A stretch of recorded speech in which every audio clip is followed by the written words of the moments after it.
Good morning, Elise. There you are. Good day.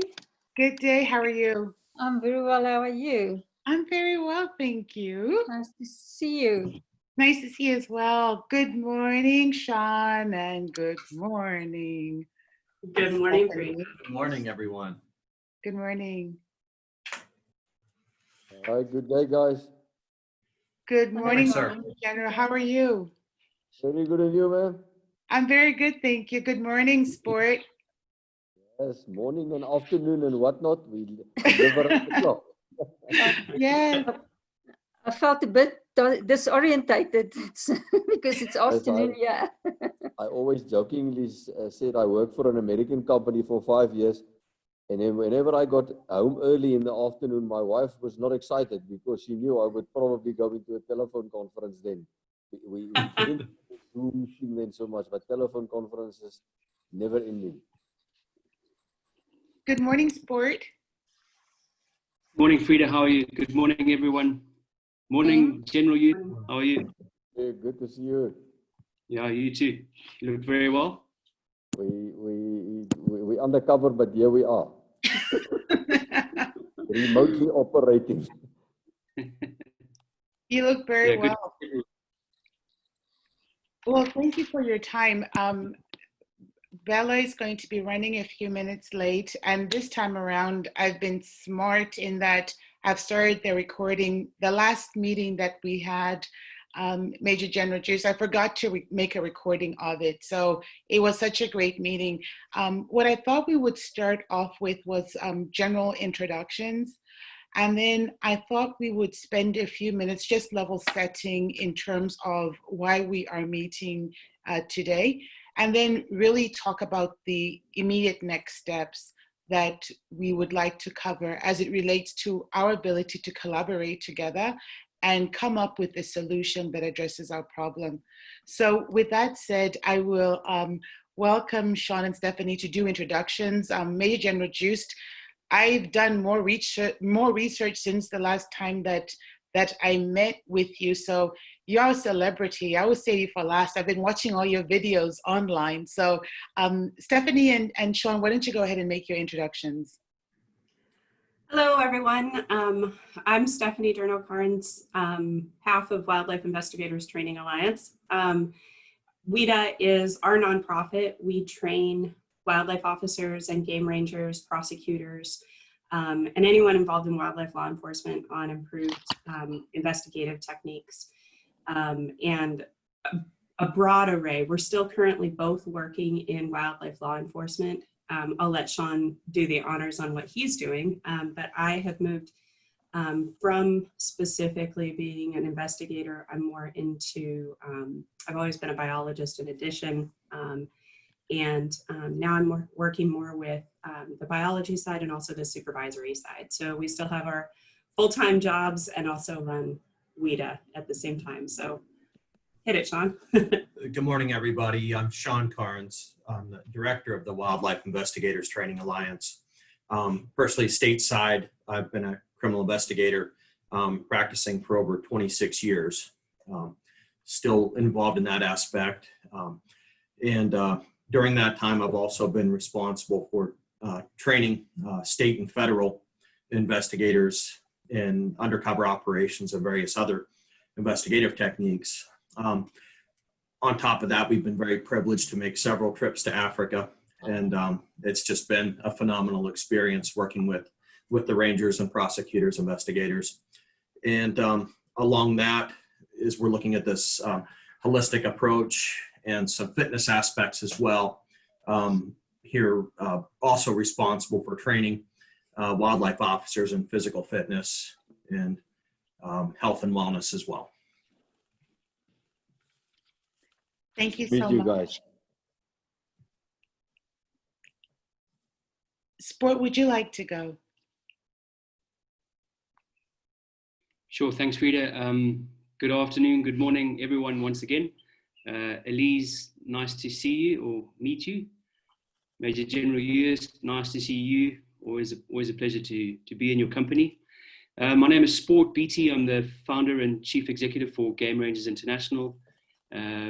We have a very simple mission, which is to empower rangers and local communities to conserve nature. And everything Sean has just mentioned is very similar to what we also believe in and what we do. We're based in Zambia. We have a global mission, but right now our focus is in Zambia. And I'm very happy to be on this call. Frida, thanks for bringing us together, and just looking forward to collaborate with all of you. Thanks very much. Thank you so much, Elise.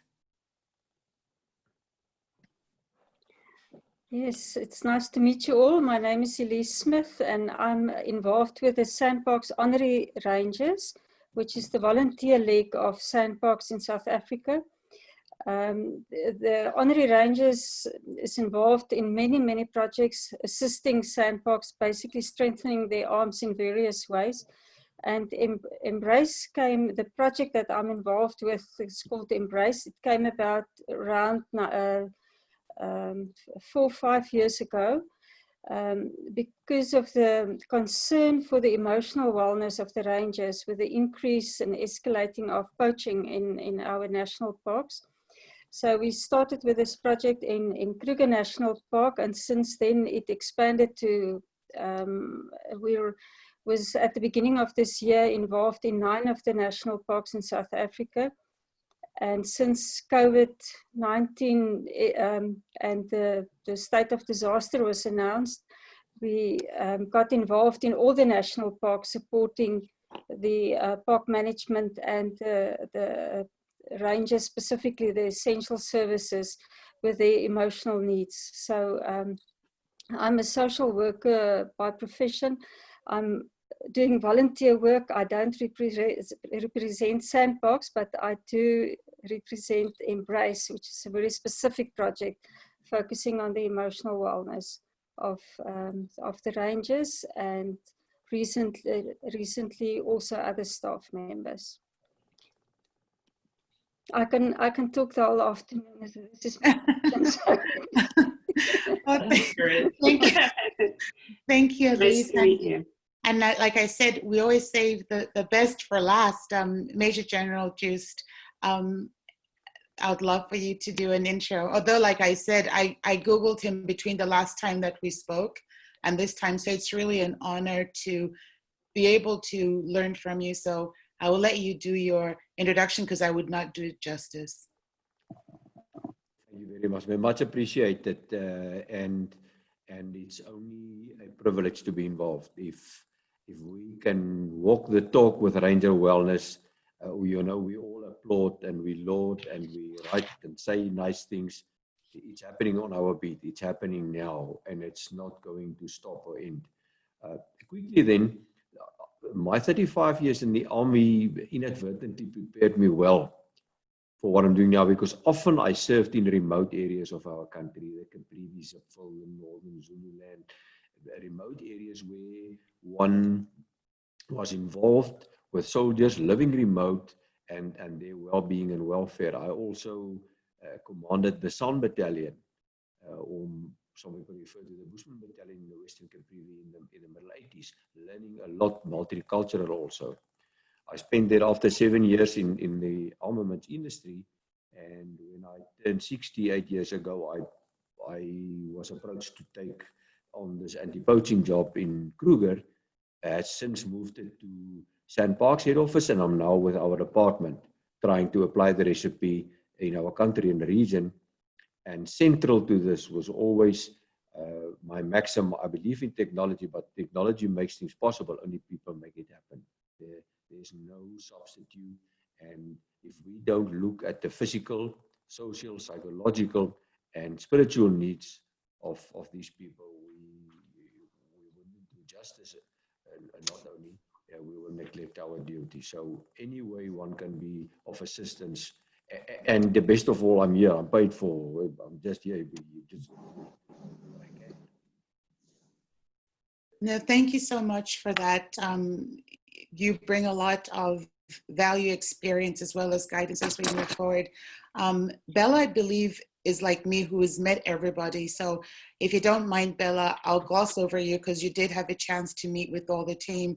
And I will now go to Clive Shamwana, who's also on the phone. Clive, would you like to introduce yourself and just really your expertise around the training for security guards as well as the artificial intelligence aspects? Hi there, everybody. Yeah, sorry, I was a little bit late joining the meeting, but I'm here now. I hope everybody's well these challenging times. Yeah, I have a background on several sides, really. On the one side, I work a lot in the security field. I used to run an organization called ArmCorps. We had 6,500 officers, predominantly in urban areas, securing all sorts of facilities of all sorts. So on the wellness side, you know, keeping all the 6,500 officers happy was a big challenge for us on that aspect.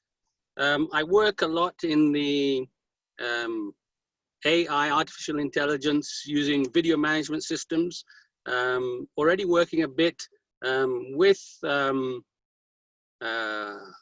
some private game reserves in Zambia, looking at ways in which we can use artificial intelligence to reduce on movements within the park, movements of animals in the park, and also poaching and anti-poaching. So that's in a nutshell a bit of my background and some of my expertise in this area. Thank you so much, Clive. And I don't know if you're aware, your video is off, so we were able to see your lovely children while you were talking. I want to say that this morning woke up to some very sobering news. And the sobering news is that, if you all recall, when I have reached out to you, it was because the Ministry of Tourism in Zambia had asked us to help them address the mortality of their game rangers.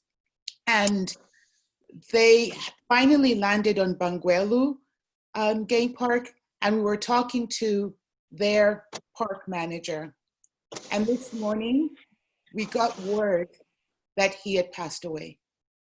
So I think when we're talking about what we would like to address, it comes full circle in the request, and the person that we've been engaging with over the last 2 months has passed away, and he had asked us to help them create the policy, because apparently in Zambia, there's a mandate that each ministry should have a policy around HIV and wellness. So I just wanted to share that with you, because it was very sobering for us to hear that information, but it also just reinforces the need for what we are doing. So a couple of things that General Juice, Major General Juice and Elise, what's happened since we last spoke as well is, as we have found out more information, it's important for us to take into consideration COVID-19. And it's also very important for us to take into perspective the artificial intelligence and technology. How can we make the game rangers' job easier? How can we equip them with resources and tools that will not only give them satisfaction about the work that we're doing, but make it easier for them to be productive, because it is a pretty challenging job. They risk their lives every day that they're out there. The other part that would like for us to consider as we move forward is really the role for women and youth. As you all know, from a sustainability perspective and development, I think I would say 99 or even 98% of the game rangers are men. So when we start thinking about the world and how it's changing, there is that opportunity for us to think about the women and the youth. And last but not least is really the collaboration, because not each of us come to the table with a different contribution to the solution. So thinking about what other stakeholders do we need to engage so that we have a consortium that is well represented and how we move forward. So I just want to share with you the story about what we heard for our Bangweulu park manager. May his soul rest in peace, Mr. Jonathan Chisaka. But as we move forward, just thinking about it from that perspective. So with that said, I'd just like to hear from you know, each of you, if there's any questions that you have on each other's introductions, and then we can start talking about what the opportunity is for us as we move forward.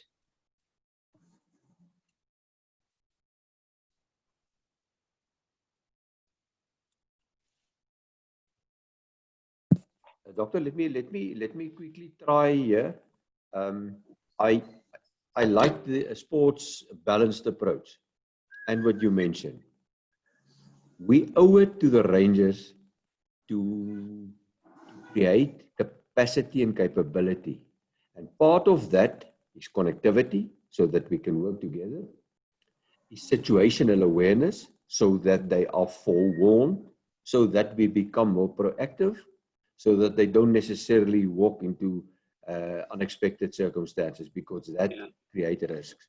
And I just enjoy that balance. One can go either way. Like I started off by saying, technology makes things possible, people make it happen, but we mustn't take away the fourth industrial revolution from our Rangers, and it's not necessary. We all know you can sit anywhere in Africa, you have a little solar panel and a dish, you can do what you want. You have a smartphone and a scrambler, and you have a capability, but we want more, specifically where we have concentration of protected areas and Rangers and associated colleagues. I like that balance. I think that balance is important. We must not neglect any one of them, and be careful.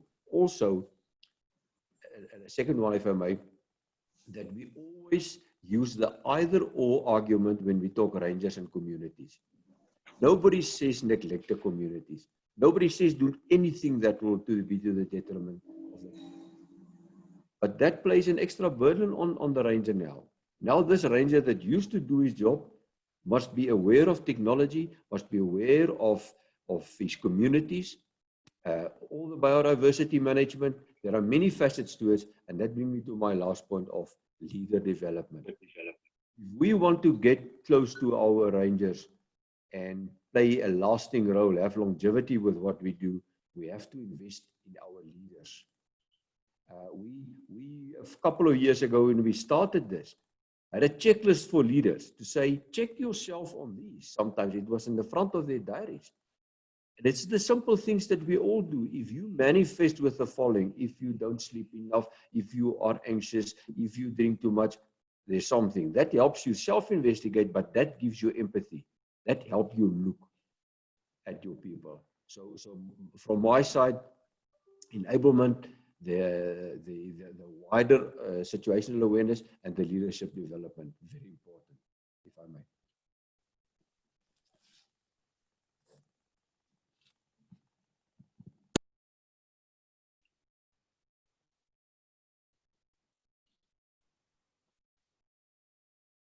Thank you very much. I think Sport, you were wanting to say something. Or did I just, you know, it picks up noises, so it switches on who's talking. So I wasn't sure whether you had something that you wanted to add. I beg your pardon, Frida. I should have been on mute, but just to concur with everything the General has said. I think last time I shared most of how we do things and what we do and what we believe in. So yeah, I think we'll just wait for the next round of discussion.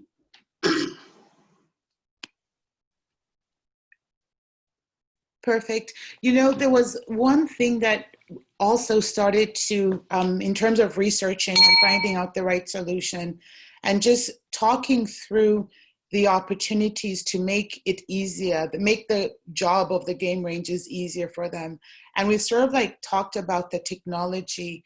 And, you know, speaking with Clive, we came across the shot spotter technology that I believe is being tested in Kruger National Park. And we were just interested in knowing, Elise, Major General, whether you are aware of that, if that's an opportunity that we can leverage, because I did see the companies out in California. So any insights around the technology, because I think that's another angle that I'd like to just sort of like hear more about.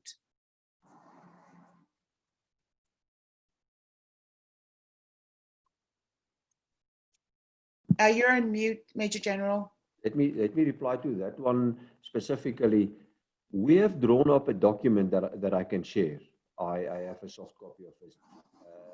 2 years ago, we got money from WWF. I needed money, and we contracted somebody to write up guidelines to establish an anti-poaching unit. In that document, there are about 6 appendices about technology, because every so often the rangers are caught up between industry push and donor pull. The industry, they PowerPoint you, they tell you, they convince you that your problems are sorted. And now these days they're clever, they even convince the industry, the donor, that can work. And that's how they mobilize funds. And if it's for the better, if it is something that is really needed, it's good.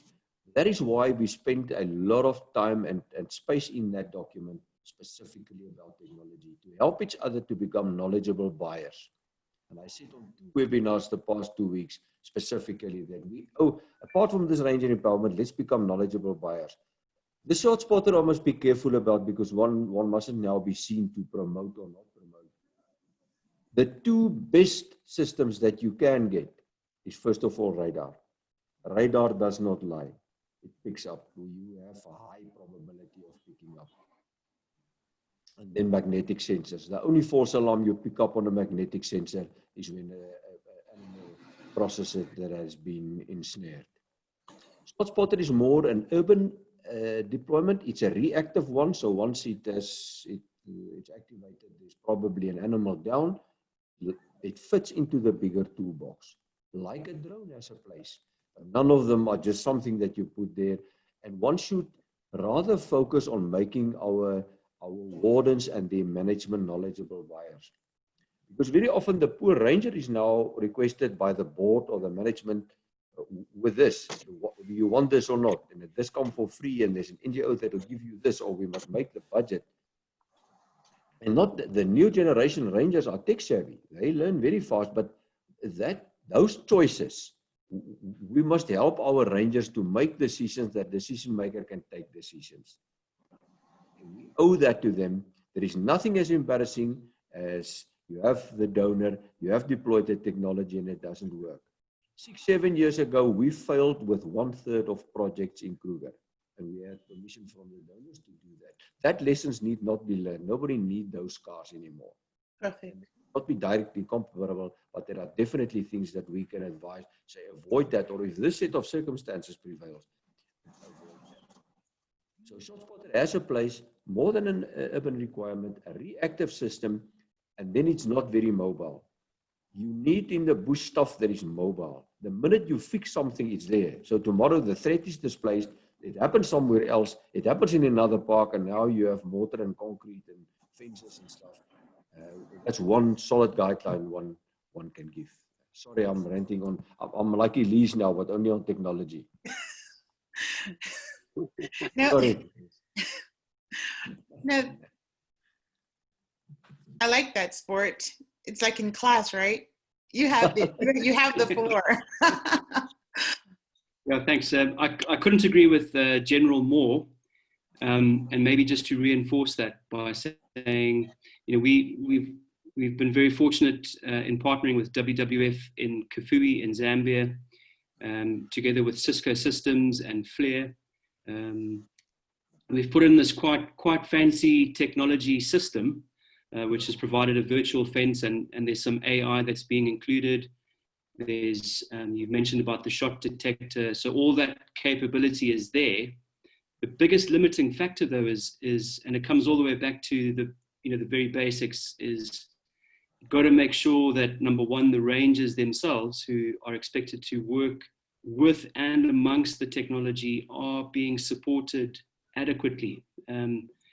It's, if you can imagine being a ranger not being paid very well, not really having all the training that you should have had, and certainly not having all the equipment, but you working with and amongst, $500,000, $1 million equipment, it doesn't lend itself very well.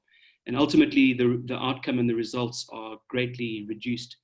So just to reinforce, I think it sort of talks back to everything we're saying, is that we've got to make sure the rangers themselves are first and foremost well supported, have the training and have the leadership and the support to enable them to make best use of whatever technologies we feel. Technologies are just force multipliers. They can't operate in isolation. So that's my contribution. No, point well taken. I want to say it comes back to the holistic wellness program, right? Because you can't expect the role of the future game ranger to be an expert in the animals, be an expert in garnomer, be an expert in technology. It's the opportunity for us to really identify what the respective roles are and the support system that's needed to make this successful. So it has to be very holistic. And, you know, starting again, we started looking at their health and their ability to function from a mental and psychological and spiritual and financial perspective. And as we're thinking through this, it's all these other areas, because at the end of the day, they're the ones that are saving and conserving our land. So that's the approach that would like to take. What I did want to sort of like discuss in the next 5 minutes is the next opportunity was to really pull together the discussions that we've had, really thinking through from a risk perspective, risk management, what are the risks of this not working well? The lessons learned that have happened with the Kruger, with the different technology, as well as sport, what you've just shared, and thinking through who are the right stakeholders. We would go, my proposal is we go in front of the president of African Parks and really talk to how do we address this problem. And the one thing is it's his staff that has just passed away as well. It's the Bangwelu game manager was with African Parks. I think it just really highlights and elevates the opportunity for us to create this and get in front of him sooner than later. So that was my next steps around what we could do immediately. Hi, perhaps I can just reinforce that. I think obviously, as in so many areas, you know, living and working in Zambia, there's so many donors and there's so many people doing what ends up being exactly the same job. So you've got 10 people pulling in 10 different directions, not pooling the resources, not pooling ideas. So what should be, you know, 10 people with 10 great ideas all in the same direction ends up watered down, and they're competing against each other instead of sharing knowledge, sharing resources, and actually complementing it. So, you know, they're each doing, instead of the same job, they're doing complementary roles within the same area. And I think that's one of the things we need to try and avoid, is to make sure we aren't doing and making those same mistakes. Point well taken. That's absolutely correct. So do we have the right stakeholders, or are there other stakeholders that we need to sort of like level set, because it's not coming from one voice, but it's coming to what Clive has mentioned. It's a joint force saying we're looking at this differently, and there are multiple stakeholders and there are multiple competing priorities as well. Any thoughts around other stakeholders that we need to include, engage, so that we are one united front? I think, first of all, I understand that we have government support, that we don't do anything in that country that is not overtly, specifically, directly supported by government. And if that is there, we're a long way off. That they know who we are, through the other gentleman, exactly who we are, and then exactly who our partner is. If African Parks is the partner, I'm very, very comfortable. And that can expand. But my suggestion is that let's think big, start small, act now. Let that be the coalition of the willing for now. You have a government that has nature conservation in parks, who wants this, who acknowledges you, who facilitates this, accepts us, and in African Parks. And let's do a pilot project then as a grouping. Before we do too much detailed planning, let African Parks also be able to then suggest what we do and how we do it. Since they're a very big organization with a very good footprint, and I dare say, I think, a very good reputation in Africa. So I'll say this, Major General, I think you know by now how we move. We do have, at least from a government perspective, the government of Zambia is behind this, is supportive of this, and we have had conversations with them around this same topic. So we have that government. Were you referencing any other government, or is the government of Zambia sufficient at this point? No, absolutely, absolutely Zambia. And then myself and Elise will have to declare ourselves. She'll have to go to the honorary rangers. It's no big deal. I cannot foresee any problems like with me. I'll go to the department and to the Peace Park Foundation where I'm involved. It's almost a courtesy. It is just to say we're involved in this. It's voluntary. It's like belonging to any organization or community service or NGO. It'll absolutely be a courtesy, but it'll be a letter from your good selves with a sanction of or countersigned by that government, say we are running a pilot project in this country with this. That also makes people aware, and that in future also mobilizes resources and support as we get along. Perfect. I will definitely take that as a to-do. Bella and I will create a concept note that sort of like just talks about what the opportunity is, what the issue is. We have been in conversation with the permanent secretary for the Ministry of Tourism, as well as the head of their areas. We have their stakeholders on point. So we'll definitely circle with them between, well, today's Wednesday, this week or next week, early next week. We will create the concept note, and we'll be able to share that with you all. Anything else in terms of other stakeholders?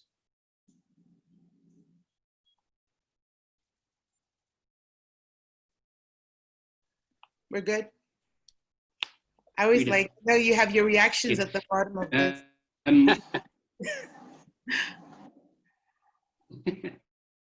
So we're good. I'm trying to find them, which is difficult. The reactions are right. It might just be that I'm not fully. Okay.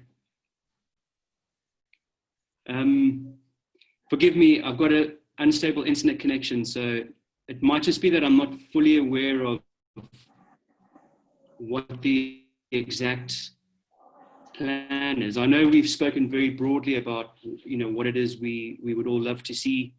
I think just a couple of points. It might be very useful for all of us just to note, like you say, or to create a scope of works that what the intention is specifically, because I think that would then inform which other stakeholders might be useful to bring on board. And then my second point I wanted to make is I totally support and agree that African Parks is definitely the gold-plated standard of conservation. That's who we all aspire to try and work towards.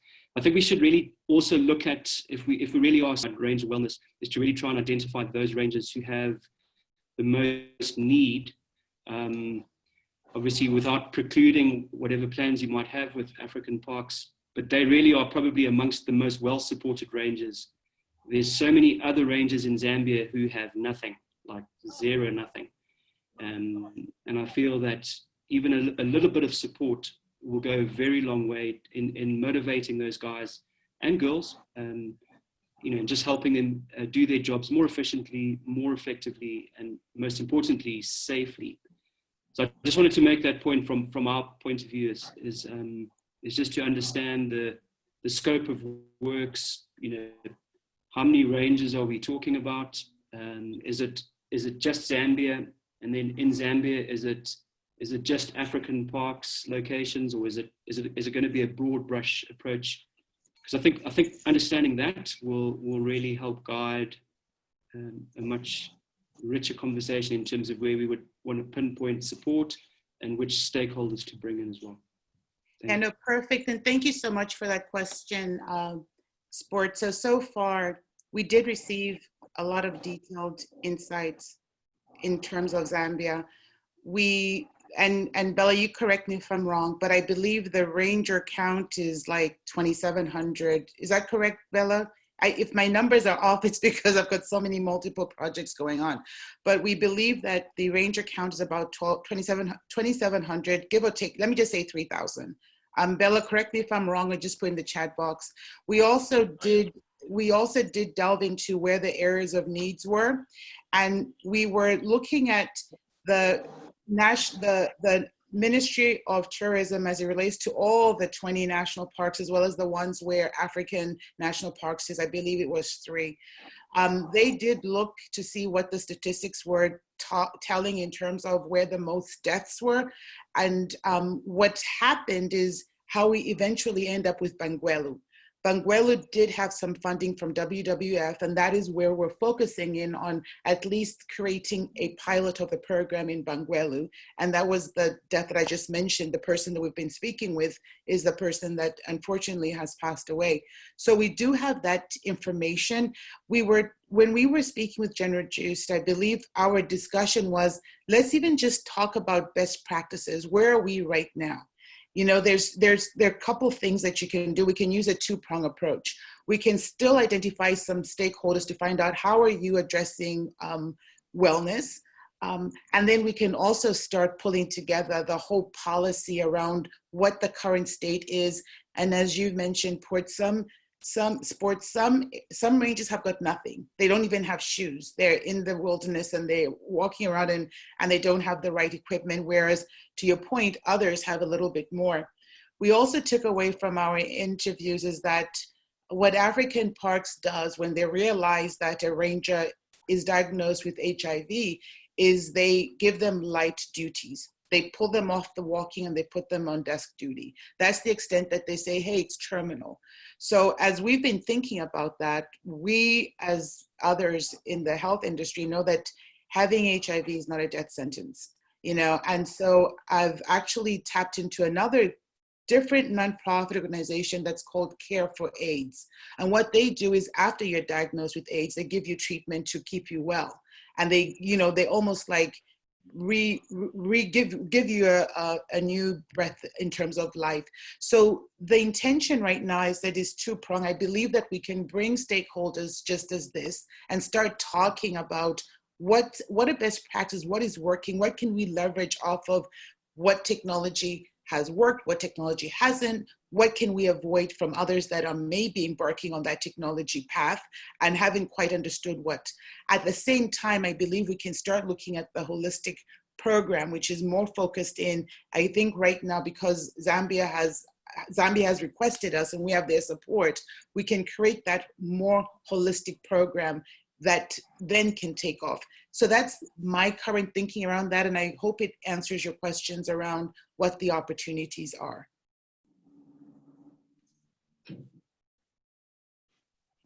I'm very comfortable with the approach because we have to let that country and that rangers tell us.